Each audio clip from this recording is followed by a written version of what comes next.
ಮುಂದಿನ ನಡೆಯ ಬಗ್ಗೆ ಪತ್ರಿಕಾಗೋಷ್ಠಿಯನ್ನು ನಾನು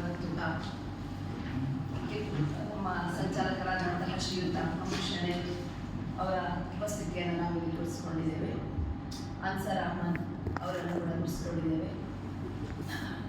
ಕೀರ್ತಿ ಶೆಟ್ಟಿ ಅಮ್ಮನಪಾಡಿ ಅವರನ್ನು ತೋರಿಸಿದ್ದೇವೆ. ರಮೇಶ್ ಕಂಚನ್ ಉಡುಪಿಯ ಬ್ಲಾಕ್ ಅಧ್ಯಕ್ಷರು ಅವರು ಯೋಜನೆ ಮಾಡಿದ್ದೇವೆ. ತಮ್ಮೆಲ್ಲರ ಸಹಕಾರದಿಂದ ಅದು ಯಶಸ್ವಿ ಕೂಡ ಆಗಿದೆ.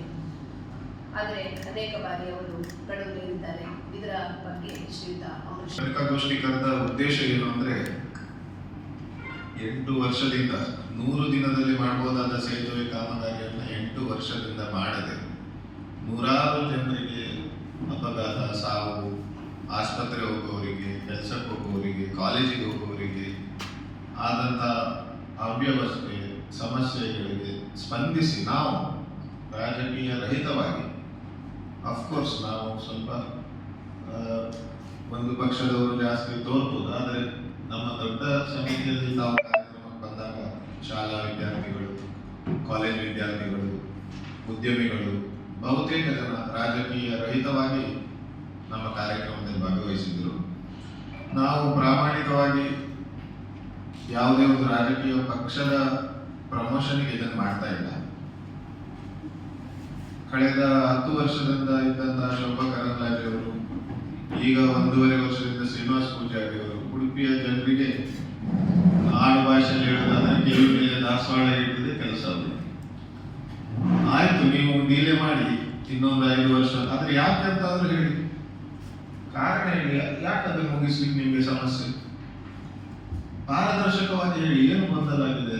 ನಾವು ಟ್ಯಾಕ್ಸ್ ಕಟ್ಟುವವರು, ಒಂದು ಬೈಕ್ ತಗೊಳ್ಳುವಾಗ, ಕಾರ್ ತಗೊಳ್ಳುವಾಗ ಲಕ್ಷಗಟ್ಟಲೆ ರೋಡ್ ಟ್ಯಾಕ್ಸ್ ಕಟ್ಟುವವರು ನಾವು. ನಮಗೆ ಯಾಕೆ ಇಷ್ಟು ಡಿಲೇ ಅಂತ ಶ್ರೀನಿವಾಸ ಪೂಜಾರಿ ಹೇಳಿದ್ದಿಲ್ಲ, ಶೋಭಕ್ಕೂ ಹೇಳಿದ್ದಿಲ್ಲ. ಹಾಗಾಗಿ ನಾವು ಕೊಟ್ಟ ಗಡುವು ಮುಗ್ದಾಯ್ತು. ಆಮೇಲೆ 7 ದಿನ ಗ್ರೇಸ್ ಪೀರಿಯಡ್ ನಾವು ವೇಟ್ ಮಾಡಿದ್ವಿ, ಒಂದು 5 ದಿನ, ಅದು ಮುಗ್ದಾಯ್ತು. ನಮಗೆ ಬಹಳ ಒತ್ತಡ ಇದೆ ಸಾರ್ವಜನಿಕರಿಂದ. ನೀವೆಲ್ಲ ಏನ್ ಮಾಡ್ತಿದ್ದೀರಿ? ಅವ್ರು ವರ್ಷಗಟ್ಟಲೆ ಇನ್ನು ಮಾಡುವ ರೀತಿಯಲ್ಲಿ ಇಲ್ಲ, ನೀವು ಬೀದಿಗೆ ಇಳಿಬೇಕು ಅಂತ. ಹಾಗಾಗಿ ನಾವು ಇನ್ನೊಂದು ಮಟ್ಟದ ಹೋರಾಟಕ್ಕೆ ಸಿದ್ಧ ಆಗಿದ್ದೇವೆ. ನಿಮ್ಮಲ್ಲಿ ನಾನು ಕೇಳ್ಕೊಳ್ಳೋದಂದ್ರೆ, ನಿಮಗೆ ಪ್ರಥಮವಾಗಿ ಧನ್ಯವಾದಗಳು. ನಮ್ಮ 29ನೇ ತಾರೀಕು ಸಾಮಾನ್ಯ ಹೋರಾಟದ ಬಗ್ಗೆ ಕರೆದಂತಹ ಸಮಾಲೋಚನಾ ಸಭೆ ಏನಿದೆ, ನಾಡಿದ್ದು ಗುಂಜಿಬೆಟ್ಟು ಶಾರದಾ ಕಲ್ಯಾಣ ಮಂಟಪದ ಆವರಣದ ಜ್ಞಾನ ಮಂದಿರದಲ್ಲಿ 8ನೇ ತಾರೀಕು ಶನಿವಾರ 4 ಗಂಟೆಗಿದೆ. ಆ ಸಮಾಲೋಚನಾ ಸಭೆಗೆ ನಾವು ಇಷ್ಟು ಜನ ಸಾಕಾಗುದಿಲ್ಲ. ನಮಗೆ ಬಹಳ ಒತ್ತಡ ಇದೆ. ಸಂತೆಕಟ್ಟೆಯವರು, ಅಲ್ಲಿ ಅವ್ಯವಸ್ಥೆ, ಅಪಘಾತಗಳು, ಅಂಬಲ್ಪಾಡಿಯಲ್ಲಿ ಮೊನ್ನೆ ಒಂದು ಕಾರ್ ನಿಂತು, ಸ್ವಲ್ಪ ಈಚೆ ಒಂದು ಟ್ರಕ್ ಬಿತ್ತು. ಇದೆಲ್ಲ ನಮ್ಮ ದೇಶದಲ್ಲಿ ಮಾಮೂಲಾಗಿದೆ. ಕಾಮಗಾರಿ ಆಗುವವರು ಸುರಕ್ಷತಾ ಕ್ರಮ ಇಲ್ಲ.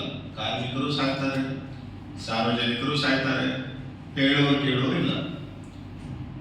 ಕಳೆದ ಬಾರಿ ನಾವು ಒತ್ತಾಯ ಮಾಡಿದ್ದು ಸುರಕ್ಷಾ ಕ್ರಮಗಳನ್ನು ಕೈಗೊಳ್ಳಬೇಕು, ಮತ್ತೆ ಕಾಂಟ್ರಾಕ್ಟ್ ಯಾರಿಗೆ ಎಷ್ಟು, ಕಾಂಟ್ರಾಕ್ಟ್ ಯಾರು, ಟೆಂಡರ್, ಅದೆಲ್ಲ ಮಾಹಿತಿ ಎಲ್ಲ ಕೊಡಬೇಕು.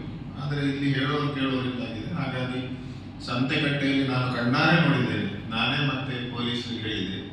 ಬ್ಲಾಕ್ ಇತ್ತಂತ ಮಣ್ಣಿನ ಮೇಲೆ ಯಾರೋ ಒಬ್ರು ಬಿಟ್ಟರು, ಆ ಮಣ್ಣು ಅಲ್ಲಾಡ್ತಾ ಉಂಟು. ಆಮೇಲೆ ನಾನು ಪೊಲೀಸರಿಗೆ ಹೇಳಿದ್ಮೇಲೆ ಅವರು ಬಂದು ನಿಲ್ಲಿಸಿದ್ರು. ಕೇಳೋರಿಲ್ಲ, ಹೇಗೆ ಟ್ರಾಫಿಕ್ ಕಂಟ್ರೋಲ್ ಮಾಡ್ಬೋದು ಅಂತ ಏನಿಲ್ಲ. ಪರ್ಕಳದಲ್ಲಿ ಗಣೇಶರಾಜ ಸರಳ ಬೆಟ್ಟ ಹತ್ರ ಲೆಕ್ಕ ಇರ್ಬೋದು, ಎಷ್ಟು ಕಾರ್ ಬಿದ್ದಿದೆ, ಎಷ್ಟು ಬೈಕ್ ಬಿದ್ದಿದೆ, ಎಷ್ಟು ಜನರದ್ದು ಕಾಲು ಮುರಿದಿದೆ. ನಾನು, ರಮೇಶ್ ಕಾಂಚನ್ ಮತ್ತೆ ಸ್ಥಳೀಯರು 2021 ಫೆಬ್ರವರಿಯಲ್ಲಿ ಏಕಾಏಕಿ ತಂದು ಬುಲ್ಡೋಸರ್ ಹಾಕಿದರು. ನೋಟಿಸ್ ಇಲ್ಲ, ಮನೆಯನ್ನು ಡೆಮಾಲೇಷನ್ ಮಾಡಲಿಕ್ಕೆ ಯಾವುದೇ ಪರ್ಮಿಷನ್ ಇಲ್ಲ. ನಾನು, ರಮೇಶ್ ಕಾಂಚನ್ ಮತ್ತೆ ಅನೇಕ ನಮ್ಮ ಸ್ನೇಹಿತರು ರಸ್ತೆಯಲ್ಲಿ ಮಲಗಿ ಹೋರಾಟ ಮಾಡಿದಾಗ ಅಂದಿನ ಶಾಸಕ ರಘುಪತಿ ಭಟ್ ನಮ್ಮ ಹತ್ರ ಹೇಳಿದ್ರು, 30 ದಿನದಲ್ಲಿ ಕಂಪನ್ಸೇಷನ್ ಕೊಡ್ತೇವೆ, ಆಮೇಲೆ ನೀವೆಲ್ಲ ನಮಗೆ ಸಪೋರ್ಟ್ ಮಾಡಿ. ನನಗೆ ಬಹಳಷ್ಟು ಜನ ಟೀಕೆ ಮಾಡಿದ್ರು, ನೀವು ಕಾಂಗ್ರೆಸ್ನವರು, ಅಂದ್ರೆ ಆಗ ನೀವು ಕಾಂಗ್ರೆಸ್ನವರು ಅಭಿವೃದ್ಧಿಗೆ ವಿರೋಧಿ. ನಾವು ಹೇಳಿದೆವು, ನಮ್ದು ಹೈವೇ ಆಗ್ಲಿಕ್ಕೆ ವಿರೋಧ ಅಲ್ಲ, ಕಾನೂನು ಪ್ರಕಾರ ಹೋಗಿ ನೋಟಿಸ್ ಕೊಡಿ, ಟೈಮ್ ಕೊಡಿ, ಮನೆ ಬಿಟ್ಟು ಕೊಡ್ಲಿಕ್ಕೆ. ಸೀದಾ ಬಂದು ಬುಲ್ಡೋಸರ್ ಹಾಕ್ಲಿಕ್ಕೆ ಇದು ಯಾವ ಇದು ಡೆಮೋಕ್ರಸಿನ ಡಿಕ್ಟೇಟರ್ಶಿಪ್? ಆದ್ರೆ ಇವತ್ತಿಗದು ಹಾಗೆ ಕೇಳಿದ್ರೆ ಕೋರ್ಟಲ್ಲೂ ಕೇಳ್ತಾರೆ. ಕೋರ್ಟಿಗೆ ಹೋಗ್ಬೇಕಾದವ್ರು ನಾವು, ರಮೇಶ್ ಕಾಂಚನ್ ಹೋಗ್ಬೇಕಾ, ನಾನು ಹೋಗ್ಬೇಕಾ, ಕೀರ್ತಿ ಶೆಟ್ಟಿ